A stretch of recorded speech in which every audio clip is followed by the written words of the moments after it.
ఈ ఒక్క నిమిషంలో ఆయనతో మాట్లాడేసేవాడిని కదా. అందరూ వచ్చరికి డ్రైవర్ కంగారు పడి తీసాడు కార్. నేను వెళ్ళిపోతాను. ఆయన నిజంగా నిమిషం మాట్లాడి వచ్చేద్దాం అనుకున్నాను. నిజంగా అనుకున్నాను. వెళ్ళిపోతాం పారు. ఏమండి ఏంటి సార్ ఇప్పుడు మీరు ఇలా వెళ్ళడం వల్ల ఏమవుతుందంటే లేదు అండి సార్ ఒకరికి మీరు హాఫ్ అన్ అవర్ పాటు కూర్చొని వాళ్ళతో మాట్లాడి ఒక నిమిషం మాట్లాడి వచ్చేద్దాం అనుకుంటా. మీరే వెళ్ళిపోతాం అనుకున్నారు. పర్లేదు, అందరూ మీరు అడగండి, క్వశ్చన్లు అడగండి, నేను ఆన్సర్ చేస్తాను. ఇప్పుడు మీకు లావణ్య మీ పైన ఆరోపణలు చేస్తుంది. అవునండి, కంప్లైంట్ చేసింది. దానికి సంబంధించి మీరు ఏం చెప్పాలనుకుంటున్నారు? ఏం చెప్దాం అనుకోవట్లేదండి. ఆవిడ చెప్పేది నేను టీవీ లైవ్ లో కూడా చెప్పాను. నేను ఆవిడతోని రిలేషన్షిప్లో ఒకప్పుడు ఉన్న మాట నిజమండి, అస్సలు అబద్ధం కాదు. ఉన్న 2017 తర్వాత 16-17 తర్వాత నుంచి మా ఇద్దరికి ఎటువంటి శారీరక సంబంధం కానీ ఏమీ లేదండి.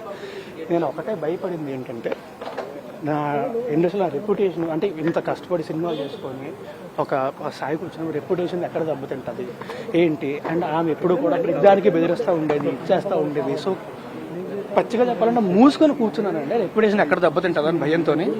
అది నిజం. ఇప్పుడు ఇంకా దెబ్బతింటాం లేదండి, మీ అందరికీ తెలుసు జరిగింది. నేను కూడా ఇప్పుడు నేను ఆమెతో లీగల్గానే నేను ఫైట్ చేస్తానండి ఖచ్చితంగా. ఇప్పుడు ఆమె వెళ్ళి కంప్లైంట్ ఇచ్చింది కదా, అందులో ఎంత మీరు ఖచ్చితంగా మీరందరూ మీడియా వాళ్ళు మీ అందరికీ తెలుస్తుంది, ఈజీగా తెలిసిపోద్ది మీకు. మీరు ఎంక్వైరీ చేయడం అనేది మీకు 5 నిమిషాల పని. మీరు ఎంక్వైరీ చేస్తే మీకే అర్థం అవుతుంది నిజమేంటి అనేది. నేనైతే లీగల్ గానే ఫైట్ చేస్తానండి. ఏమండి నేను ఆమెతో సినిమా చేస్తాను. కొద్ది రోజుల్లో సినిమా రిలీజ్ ప్లాన్ చేసుకున్నామండి. ఇప్పుడు ఆమె వాళ్ళ అన్నయ్య ఇవన్నీ బెదిరిస్తున్నారు అని చెప్పి ఆమె ఏదైతే చెప్పిందో, ఇప్పుడు ఆమె వాళ్ళ అన్నయ్య దగ్గర ఆమె దగ్గర ఈవిడ బెదిరించిన మెసేజ్లు అన్నీ ఉన్నాయండి. వాళ్ళు కంప్లైంట్ ఇస్తారండి. అంటే ఏంటి, అది నేను అడగలేదండి. ఈమె చాలా గట్టిగా బెదిరించింది. చాలా గట్టిగా బెదిరిస్తే వాళ్ళు కంప్లైంట్ ఇసుకుంటారండి. అది వాళ్ళు కంప్లైంట్ ఇస్తారండి. నేను ఇస్తానండి నా సైడ్ నుంచి. అంటే ఇప్పుడు 11 ఏళ్ళు, అంటే దాదాపు 10 నుంచి 11 ఏళ్ళ మీరు రిలేషన్ లో ఉన్నారని ఆమె చెప్తుంది. పరిచయం అండి. ఇప్పుడు ఎందుకు కంప్లైంట్ అంటే ఏం చెప్తారు? ఇప్పుడు చాలా సింపుల్. ఎందుకంటే నేను వచ్చేసి ప్రశాంతంగా నేను బతుకుతున్నా, నేను ప్రశాంతంగా ఉంటున్నా.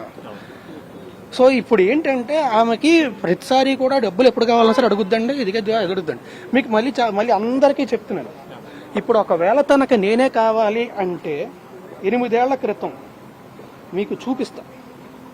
8 నెలల క్రితం ఇదిగోండి ఈ ఎఫ్ఐఆర్ చూడండి. మస్తాన్ సాయి అన్న అబ్బాయి నన్ను పెళ్లి చేసుకోవాలి అని ఎఫ్ఐఆర్ ఫైల్ చేసింది. క్లియర్గా ఎఫ్ఐఆర్ కాపీ ఉంది నా దగ్గర. రాజధాని గారు ఎందుకు అడుగుద్దే ఆ అబ్బాయి పెళ్లి చేసుకోవాలి అని చెప్పి. ఇప్పుడు లావణ్య ఒకటే సార్, ఇంతకీ మస్తాన్ ఎవరండి? మస్తాన్ గురించి